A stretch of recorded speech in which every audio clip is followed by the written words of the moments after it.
ये विशेष तौर पे सभी भाई बहनों से दास की प्रार्थना है, ज़बरदस्ती का दबाव का मार्ग नहीं है। फिर नहीं मानेगा वो अपना भुगतेगा, फिर अपना भुगतेगा। तो ये इन चीज़ों का विशेष ध्यान रखना है। दूसरी चीज़, कोई भी माता बहन अगर साथ संगति में आती है, ये भाइयों की भी जिम्मेदारी बनती है, खाली माताओं की नहीं है। कोई भी माँ बहन अगर साथ संगति में आती है या कोई भाई अगर साथ संगति में है तो माता बहनों की जिम्मेदारी बनती है। यदि उसने ऐसे कोई छोटे कपड़े, कोई टाइट कपड़े या जिससे शरीर बहुत ज़्यादा दिखाई देता हो, ऐसे कपड़े जैसे कोई पेट दिख रहा है, कोई कमर दिख रही है, माता बहनें अपने यहाँ तक के ब्लाउज पहन के आ जाती हैं। गुरुजी गाल पे थप्पड़ मारते थे आश्रम में, जिसका यहाँ तक का भी होता था ब्लाउज वगैरह। बेटा यहाँ आने की आवश्यकता नहीं है, ये मदारियों का खड़ा नहीं है, ये संतों का आश्रम है। यहाँ आओ तो अपनी सभ्यता के साथ आओ, अपनी शालीनता के साथ आओ। किसी के ज़्यादा बाल वगैरह बड़े होते थे, कोई ज़्यादा हीरो बना होता था, विशेष कोई कटिंग रखता था, परमात्मा उसके पकड़ के बाल उसको हला के उसकी बाहर एंट्री कर दिया करते थे। भगत बनने आया है या फिर यहाँ पे सलमान खान बनने आया है। तो माता बहनों का यदि ऐसा कोई पहनाव आपस में भी माता बहनों को अगर दिखाई देता है, देखो मालिक ने बताया ढीले ढाले कपड़े पहनो, ज़्यादा चटकीले भड़कीले छोटे कपड़े ये पहनने की आवश्यकता नहीं है। परमात्मा ने इतनी अच्छी व्याख्या कर रखी है कि इस तरह का जो पहनाव होता था, जो दिखावा होता ना, ये पहले के समय में कोठे पे रहने वाली औरतें किया करती थी गैर पुरुषों को लुभाने के लिए। और उनके मार्ग में आने के बाद यदि ठीक है, जिसको ज्ञान नहीं है उसको तो ठीक है, लेकिन उसको समझाना भी तो हमारी जिम्मेदारी है ना। हम बताएंगे नहीं तो वो अपनी कमजोरियों को सुधारेंगे कैसे? तो देख के भी यदि हम चुप हैं तो उससे बड़े दोषी हम हैं जो हम चुप हैं, ये सोच के कि भाई कहीं वो बुरा मान जाएगा, वो बुरा मान जाएगी। अरे तेरी रिश्तेदार है क्या? तूने अपने बच्चे ब्याह रखे हैं क्या? और ब्याह रखे तो चाहे लाख बार नाराज हो जाए, भगवान के मार्ग में जो कहना वो कहना है। और ये दास हर बार बोलता है, और फिर कहीं ऐसा ना हो कि बाद में फिर आपको फिर सुनने का मौका ना मिले। कोई भी माता बहन अगर साथ संगति में आती है, अगर सोना पहनना भी नहीं छोड़ रही है, भाई वो अपने घर पे रख के आ जाए जाके, चाहे वापस मरे पहने, हमें कोई लेना देना नहीं। वो गोबर अगर उसने वापस खाना है तो अपने घर पे जाके खाए, यहाँ दूसरों को गोबर खाने की वो प्रेरणा लेके ना आए, कोई मतलब नहीं रह जाएगा। ये मान बड़ाई का प्रतीक है सोना, अहंकार का प्रतीक है, काल इसमें साक्षात निवास करता है। तुम्हारे पीछे पीछे यहाँ 3 भक्तों को वो प्रभावित करेगा। कोई भगत अपनी नई भगतमती को लेके आया है कि वहां जाएगी, कुछ समझेगी, कुछ भाई बहनों के संपर्क में आएगी। अब यहाँ देखा कि पहले से भाई बहन सज धज के आ रहे हैं, नाक कान बिल्कुल उनके पूरे जो है वो पीले हो रहे हैं, और वो अपनी उसको समझाएगा, वो घर जाके उसके 2 जूत मारेगी कि तू तो मेरे को कह रहा था। वहां तो देखो तेरी गुरु बहनें सारी ऐश्वर्या राय बन के आई थी, आप क्या करोगे बताओ? उस एक के कारण बताओ वो उस घर में झगड़ा हो रहा है। अरे इतना ज्ञान दे दिया भगवान ने, इतना एडी से चोटी तक कोई कमी नहीं छोड़ी। अब भी कोई, ये तो कॉमन सेंस की बात हो जानी चाहिए, भगत को शर्म आ जानी चाहिए कि अगर मैं वहां जाऊंगी, अगर मेरे को किसी ने टोक दिया तो मेरी क्या इज्जत रह जाएगी। अब तो इतना डर के आना चाहिए साथ संगतियों में। भगत नहीं बनेंगे तो भक्ति का कोई मतलब ही नहीं है, कोई फायदा नहीं है।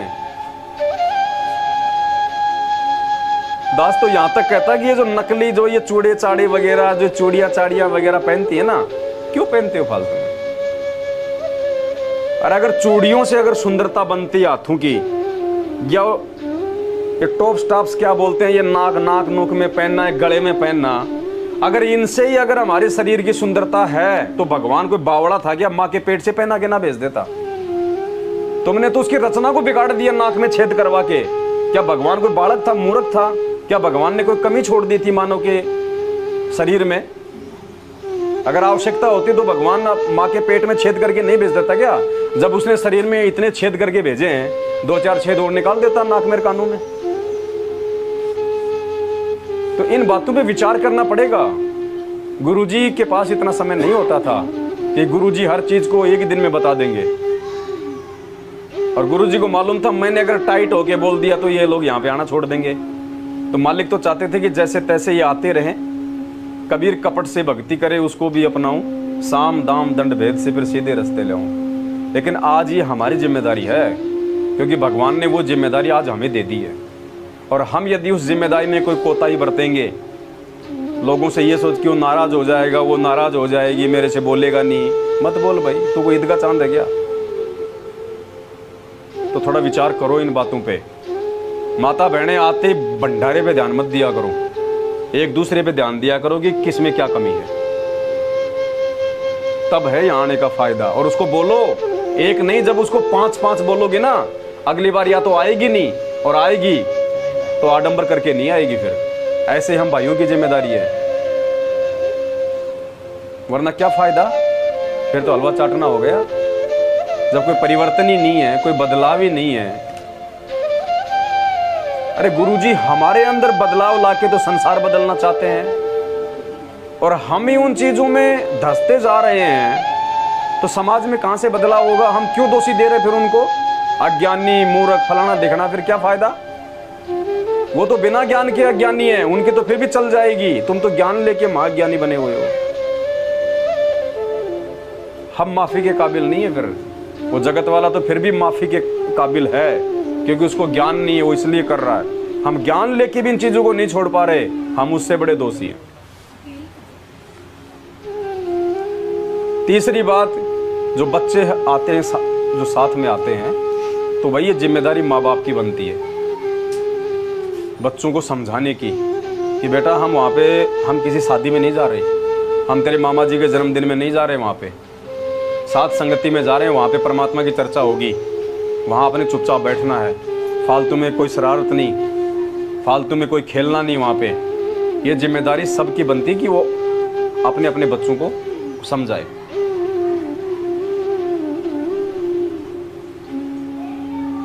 तो इन चीज़ों का थोड़ा सा हमने ध्यान रखना पड़ेगा, तब साथ संगति में आने का फायदा है। बिल्कुल शर्मा शर्मी मत करो, बिल्कुल 1% भी।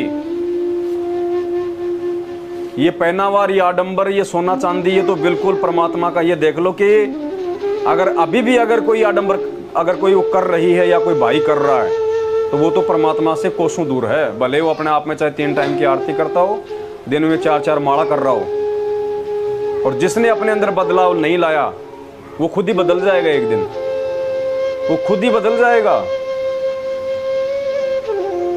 उन आत्माओं, एक तो भगवान ने आके हमें अपनी पहचान करवा दी। पहली बात तो ये बड़ा दुर्लभ काम है।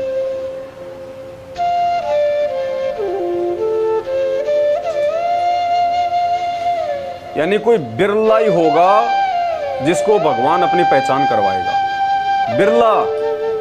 पहचान का मतलब ये नहीं कि भाई संत रामपाल जी बरवाड़ा में, उनका ज्ञान बहुत अच्छा, चलो नाम ले लो, जाके भक्ति करने लग गए, आरती करने लग गए, वो नहीं। गुरु ही परमात्मा है, गुरु ही सर्वे सर्वा है, सब कुछ है। गुरु के अलावा कुछ भी नहीं है, ना कोई दूसरा भगवान है। गुरु बिन दाता और न दूजा, वाणी आती है ना नित्य नियम में, गुरु बिन दाता और न दूजा।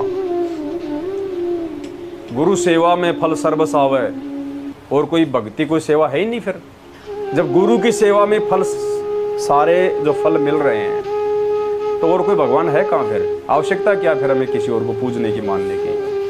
तो पहली बात तो इस भगवान को पहचानना अति दुर्लभ है।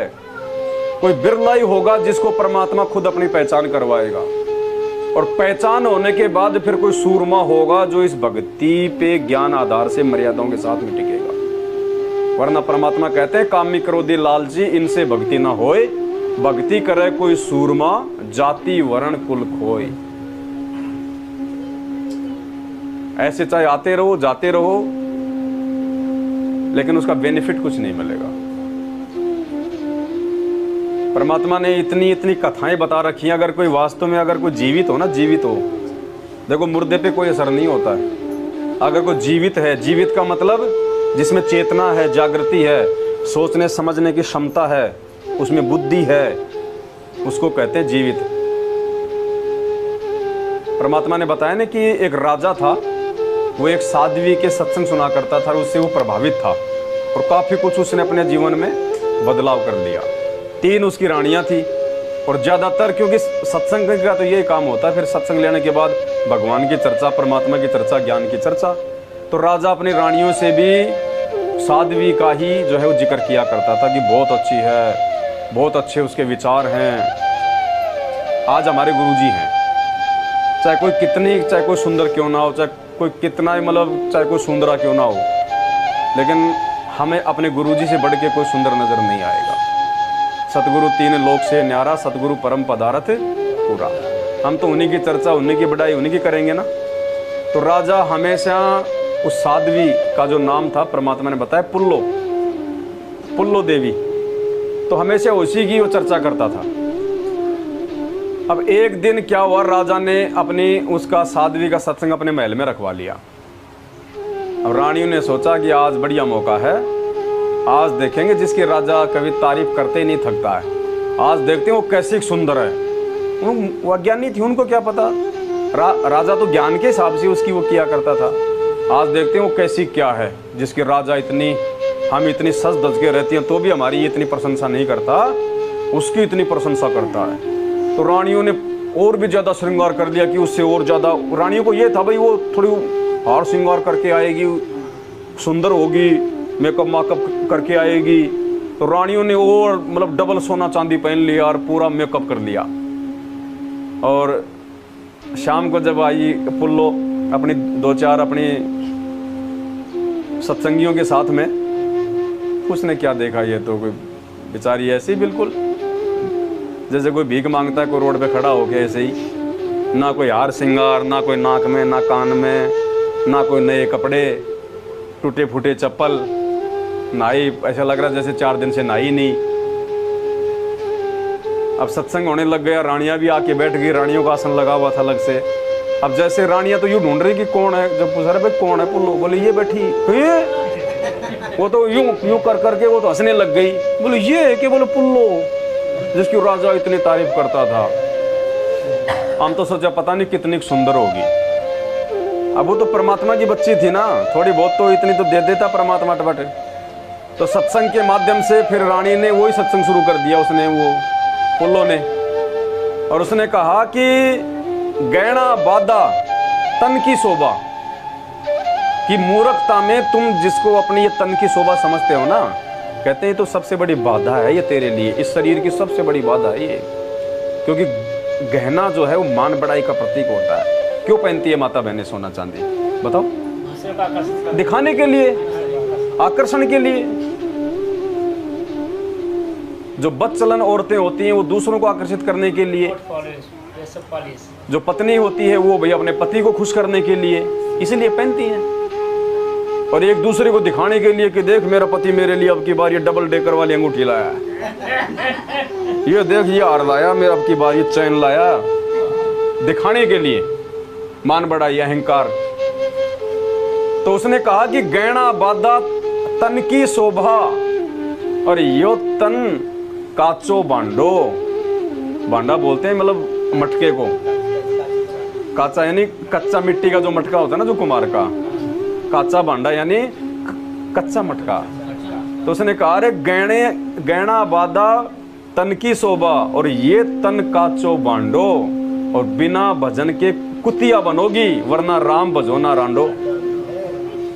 रांडो यानी ये फालतू की औरतों, राम का नाम ले लो, भक्ति कर लो, नहीं तो अगले जन्म में कुतिया बनोगी। तो पुण्यात्मा वो जो सत्संग किया था परमात्मा ने, ना तो वो पुल्लो जीवित है, ना वो रानियां जीवित हैं, वो सत्संग परमात्मा ने अपनी जो शिष्या थी, यानी हम जो भाई बहन हैं, जो माता बहन हैं, उनके लिए किया परमात्मा ने। अगर ये ज्ञान लेके तुम भी अगर उसी स्थिति में रहोगी जो रानियां थी, तो भाई तुम उसी कुतिया की श्रेणी में हो।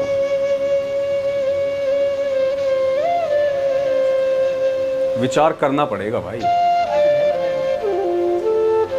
और ये मालिक का आदेश है, गुरुजी ने बोल भी रखा है कि सोना तो इतनी खराब वस्तु है, उसको तो अपने घर में भी नहीं रखना चाहिए। इतना तक बोल दिया, तो पहनने की तो बात ही छोड़ दो, घर में रखने के लिए भी मना किया परमात्मा ने। और हम क्या कर रहे हैं, साथ संगतियों में पहन के आ रहे हैं। भाई ये विचार करने का विषय है।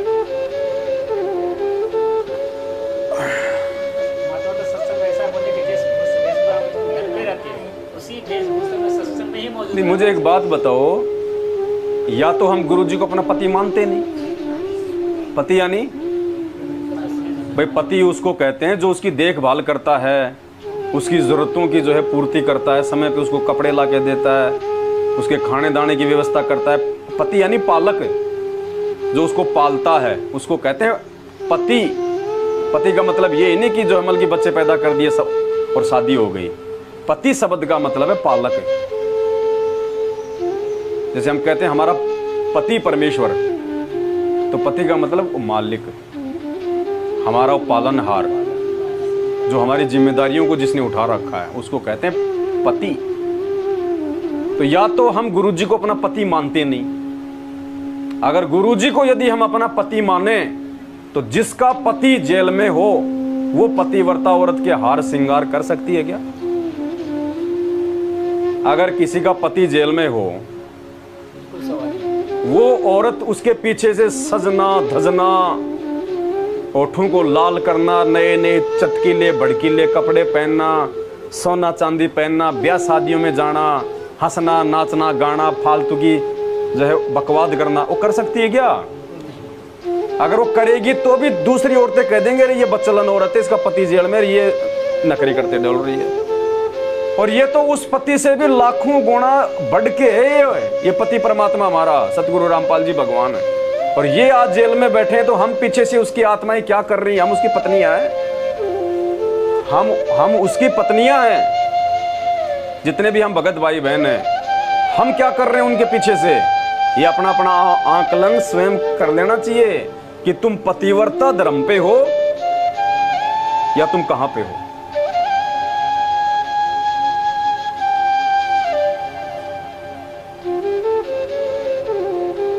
इसीलिए परमात्मा दुखी है, इसीलिए वो जेल से बाहर नहीं आ रहा, वरना उसको किसने बांध के रखा? वो देख रहा जाऊं तो कहां जाऊं, चारों तरफ बस यही आग लग रही है, सब अपनी मस्ती में मस्त हैं। सब ने ये सोच लिया जब गुरु जी आएंगे तब आश्रम में चल पड़ेंगे, बाकी अपना कर रहे हैं अपना।